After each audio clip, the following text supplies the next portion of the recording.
Film की शुरुआत में शुरी अपनी प्रयोगशाला में कड़ी मेहनत कर रही है। उसका भाई ती चल्ला बहुत बीमार है और वो उसे ठीक करने का कोई रास्ता खोजना चाहती है। बहुत मेहनत के बाद शुरी को कुछ ऐसा पता चला जो मदद कर सकता है। लेकिन फिर रामोडा, जो दुखी दिख रही थी, शुरी को बताती है कि उसके भाई की मृत्यु हो गई है। वकांडा में पूरा राज्य अपने प्रिय राजा के सम्मान में उसके अंतिम संस्कार के जुलूस में शामिल होता है। सफेद पोशाक पहने प्रत्येक नागरिक ती चल्ला को श्रद्धांजलि अर्पित करता है जब एक दीवार पर उसका चित्र दिखाया जाता है। शुरी और रामोडा ती चल्ला का ताबूत बाहर निकालते हैं जब उसे ले जाने के लिए एक जहाज आता है।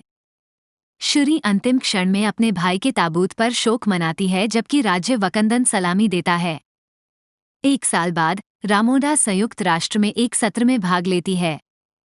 अमेरिका का राज्य सचिव वैश्विक मामलों में अपनी प्रतिबद्धताओं को पूरा करने में विफल रहने के लिए वकांडा को फटकार लगाती है। फ्रांसीसी राज्य सचिव भी वकांडा पर सामूहिक विनाश के लिए हथियार बनाने के उद्देश्य से वाइब्रानियम जमा करने का आरोप लगाता है। जवाब में रामोडा अपने देश का बचाव करती है और कहती है कि वे अभी भी ती चल्ला की मृत्यु का शोक मना रहे हैं और अगर वाइब्रानियम गलत हाथों में पड़ गया तो वो उसके गलत परिणाम के बारे में पूरी तरह से जानते हैं। पिछली रात अज्ञात सैनिकों ने माली में एक आउटरीच सुविधा से विब्रानियम को हथियाने का प्रयास किया, लेकिन ओकोई के नेतृत्व में डोरा मिलाजे योद्धाओं ने उन्हें तेजी से असफल कर दिया गया। पकड़े गए अज्ञात सैनिकों को संयुक्त राष्ट्र के सामने पेश किया जाता है, जहां ओकोई उन्हें घुटने टेकने के लिए मजबूर करता है। जाने से पहले रामोडा चेतावनी देती है कि भविष्य में किसी भी प्रयास का कड़ी प्रतिक्रिया दी जाएगी।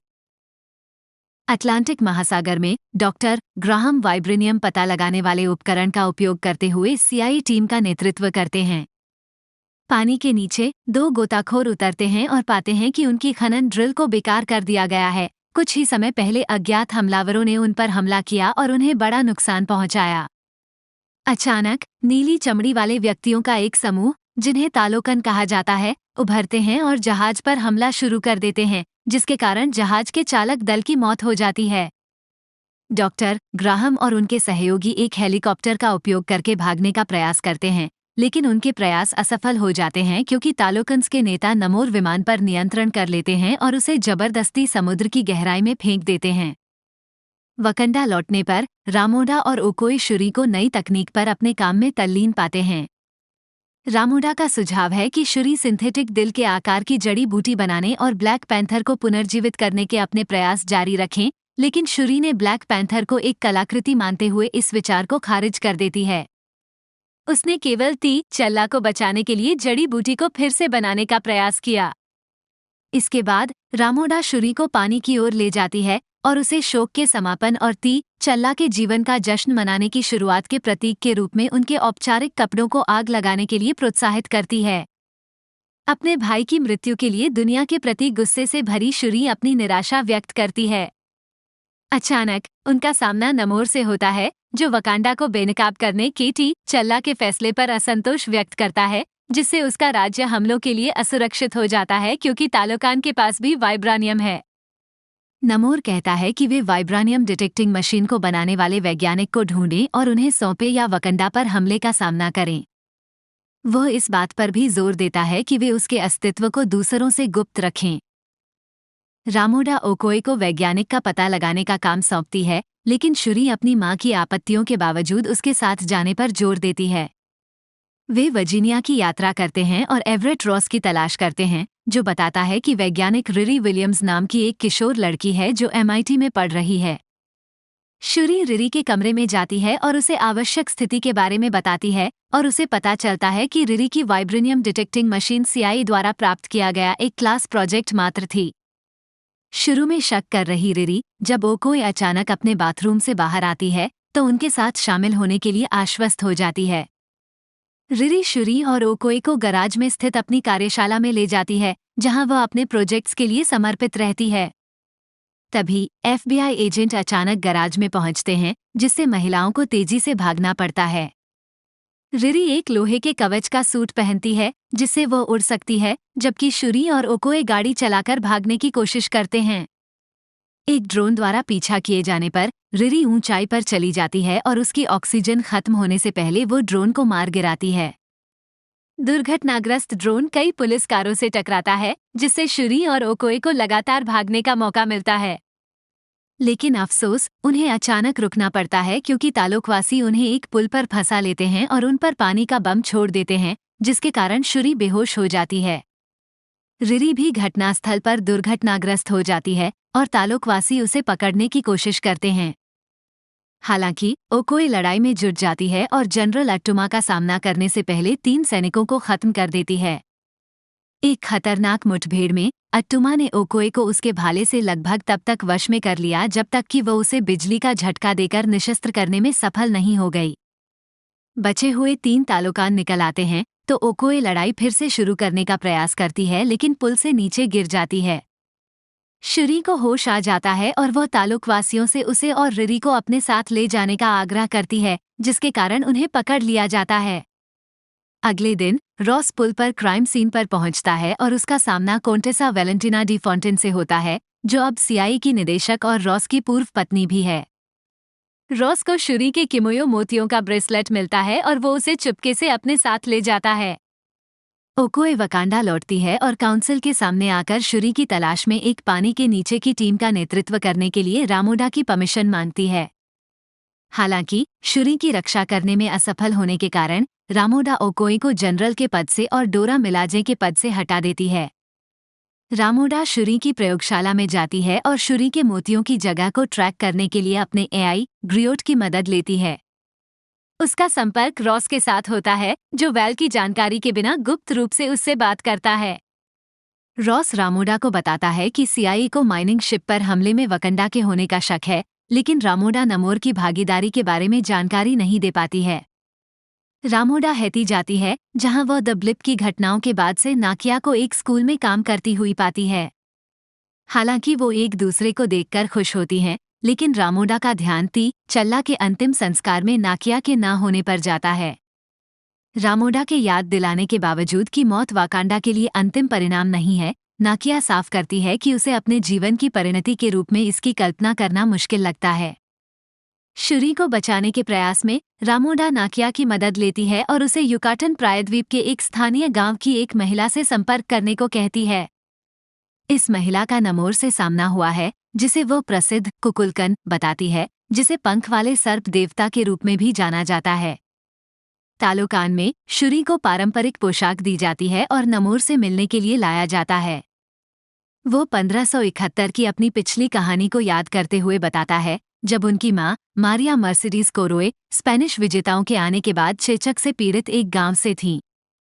इससे मुक्ति के लिए लोगों ने भगवान चाक की ओर रुख किया और उन्हें पानी के नीचे एक नीला पदार्थ मिला, जिसका सेवन उन्होंने अपनी बीमारियों को ठीक करने के लिए किया था। हालांकि इससे उनकी त्वचा नीली हो गई और वे हवा में सांस लेने में असमर्थ हो गए, जिससे उन्हें पानी के अंदर रहने के लिए मजबूर होना पड़ा। नमोर का जन्म पैरों में पंखों के साथ और पानी के अंदर और जमीन दोनों पर सांस लेने की क्षमता के साथ हुआ था। दुर्भाग्य से नमोर की मां जमीन पर अपने पहले जैसी जिंदगी की इच्छा करते हुए मर गईं।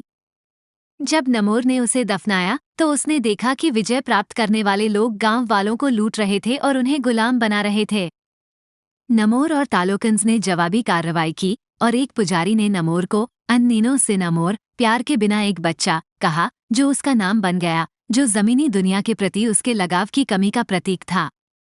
फिर नमोर शुरी को आगे बताता है, वकंडा की तरह अपने समृद्ध और संपन्न राज्य का खुलासा करता है और बाकी दुनिया के खिलाफ अपने देशों की रक्षा करने में उससे सहायता मांगता है।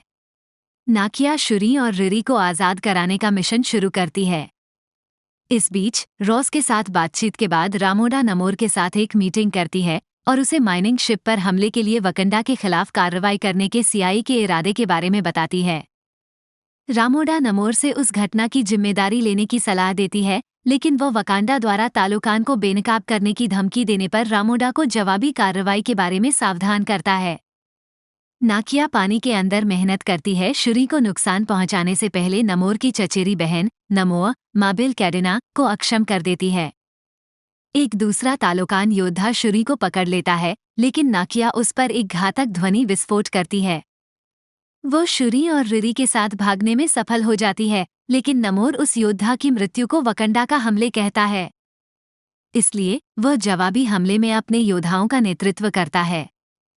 शहर में नाकिया ओकोए के साथ फिर से मिलती है, लेकिन उन्हें जल्द ही एहसास होता है कि उन पर हमला हो रहा है क्योंकि इलाके में बाढ़ आने लगती है। तालोकन जल बमबारी शुरू करते हैं, जिससे बाढ़ आ जाती है और इमारतें नष्ट हो जाती हैं। बाकू युद्ध में जाबरी योद्धाओं का नेतृत्व करता है, जबकि शुरी जवाबी लड़ाई के लिए अपनी तकनीक का इस्तेमाल करती है। नमोर महल पहुंचता है और उस पर भारी जल बमबारी करता है, जिसके कारण रामोडा और रिरी डूबने लगते हैं। नमोर शुरी को जमीनी दुनिया पर उनके हमले में शामिल होने का आदेश देता है और वकंडा के मना करने पर पूरी तरह विनाश की धमकी देता है। रामोडा रिरी को सतह पर लाने में सफल हो जाती है, लेकिन वे दोनों बेहोश हो जाते हैं। डोरा मिलाजे रिरी को सफलतापूर्वक फिर से जीवित कर देती है, लेकिन रामोडा मर जाती है। रामोडा का अंतिम संस्कार किया जाता है। बाकू शुरी को सांत्वना देने और चल्ला के अनुरोध के अनुसार मार्गदर्शन देने की कोशिश करता है, लेकिन वह अपने पूरे परिवार के खोने का शोक मनाती है। इस बीच वेल रॉस को रामोडा के साथ उसकी गुप्त बातचीत का पता चलने के बाद गिरफ्तार कर लेती है। जबकि वकंडा के बाकी लोग नमोर की वापसी की तैयारी कर रहे होते हैं, तब शुरी ओकोए और अनेका नाम के एक और डोरा मिलाजे योद्धा के लिए अपना मिडनाइट एंजल सूट पूरा कर लेती है। वहीं रिरी अपने आयरन सूट पर काम करती हैं। शुरी को पता चलता है कि नमोर द्वारा उसे दिए गए कंगन में एक पदार्थ है जिसका उपयोग तालोकन लोग पानी के अंदर जीवित रहने के लिए करते थे। वो इसे चल्ला के डीएनए के साथ जोड़कर दिल के आकार की जड़ी बूटी का प्रतिरूप बनाने में सफल हो जाती है। नाकिया और ओकोए आकर शुरी को जड़ी बूटी पिला देती है और रामोडा से मार्गदर्शन प्राप्त करने के लिए पैतृक विमान में जाती है। हालांकि अप्रत्याशित रूप से उसका सामना किलमोंगर से होता है। वो उसे बताता है कि वो उसे इसलिए देख रही है क्योंकि अपनी माँ की मौत के लिए नमोर से बदला लेने की उसकी इच्छा और अपने भाई की मौत पर उसका गुस्सा उसे उसकी तरह बना रहा है। किलमोंगर ने ये भी दावा किया कि चल्ला ने, जैसा कि उसने अपने पिता की हत्या के बाद जैमो के साथ किया था, अपने बड़प्पन के कारण नमोर को बख्श दिया होगा। जागने पर शुरी नाकिया को यह नहीं बता पाती कि वह किलमोंगर से मिली थी और वह महसूस करती है कि उसकी माँ और भाई ने उसे त्याग दिया है। हालांकि उसे एहसास होता है कि युद्ध में राज्य का नेतृत्व करना अब उसके कंधों पर है और वो अपना हेलमेट ढूंढने के लिए निकल पड़ती है। जबकि जनजातियां अपने आगामी कार्यों पर विचार विमर्श कर रही हैं, एक जहाज ऊपर उड़ता है और शुरी अपनी ताज़ा ब्लैक पैंथर पोशाक में सजी हुई उतरती है। बाकू गर्व से ब्लैक पैंथर के जीवित रहने की घोषणा करता है। शुरी फिर अपने अगले कदमों के बारे में एक प्रेरक भाषण देती है। शुरी और रिरी नामोर को कमजोर करने और अपनी जीत की संभावना बढ़ाने के लिए उसे सूखे क्षेत्र में लुभाने की योजना तैयार करते हैं।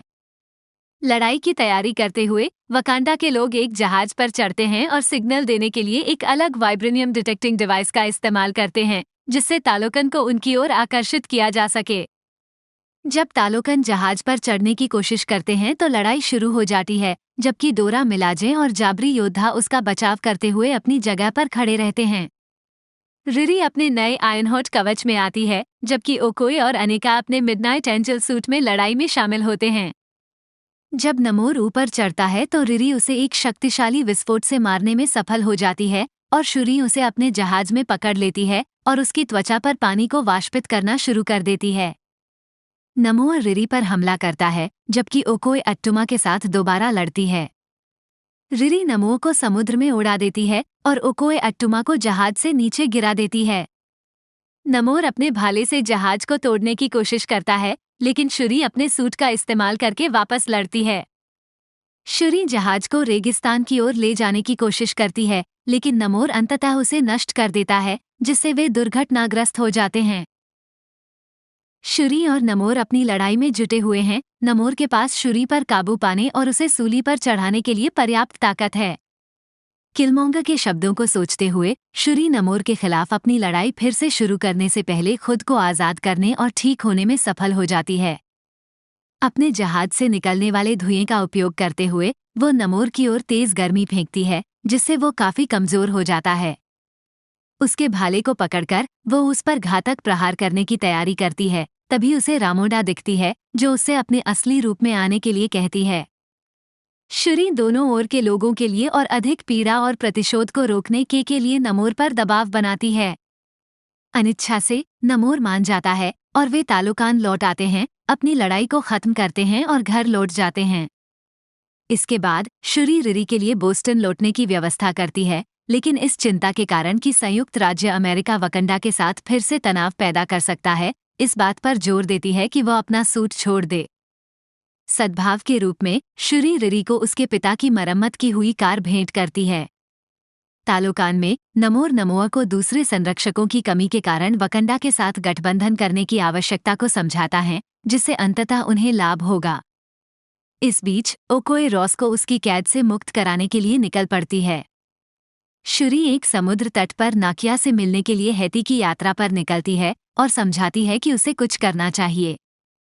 कैंप फायर के पास बैठकर वह रस्म के अनुसार अपनी शाही पोशाक जलाती है, एक क्षण ती चल्ला को याद करती है और अंत में उसको खोने का शोक मनाती है।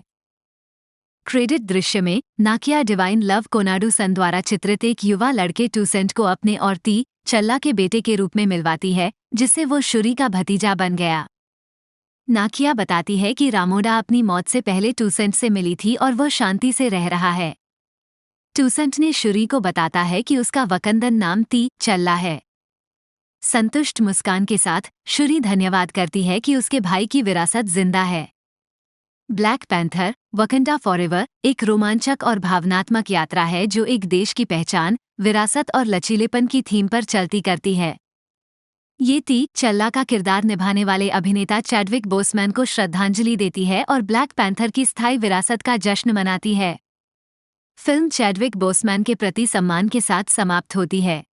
क्रेडिट के बाद के दृश्य में फिल्म मार्वल कॉमिक्स ब्रह्मांड के एक और प्रतिष्ठित चरित्र के आगमन को दिखाती है, जो एमसीयू में भविष्य के रोमांच के लिए मंच तैयार करती है।